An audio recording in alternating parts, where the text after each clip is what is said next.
Aktris sekaligus model Aulia Sarah belakangan ini memiliki banyak kesibukan.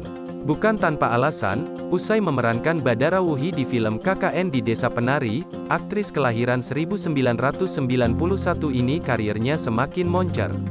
Dengan begitu, kegiatan Aulia Sarah kini semakin padat, apalagi dirinya sedang gencar-gencarnya melakukan promo film terbaru berjudul Madu Murni. Bahkan, satu hari ia bisa 4 lokasi yang dikunjunginya. Sekarang pekerjaan aku makin padat dan sekarang aku juga lagi ada promo film judulnya Madu Murni. Dalam sehari itu ada cinema visit, media visit, mungkin dalam satu hari ada 4 titik kayaknya, kata Aulia Sarah di kawasan Sudirman, Jakarta Selatan, Kamis, tanggal 7 Juli tahun 2022.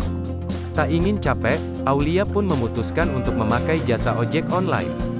Ditambah, ia tak perlu pusing memikirkan parkir dan harganya.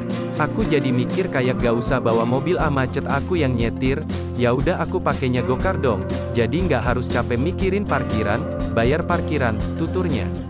Menurut Aulia Sarah, belakangan ini dirinya sering menggunakan jasa ojek online yaitu Gojek, baik GoRide ataupun Gokar. Aku tuh sering banget ya pakai Gojek entah itu GoRide atau Gokar karena menurut aku tuh Gojek mudah banget dipakai.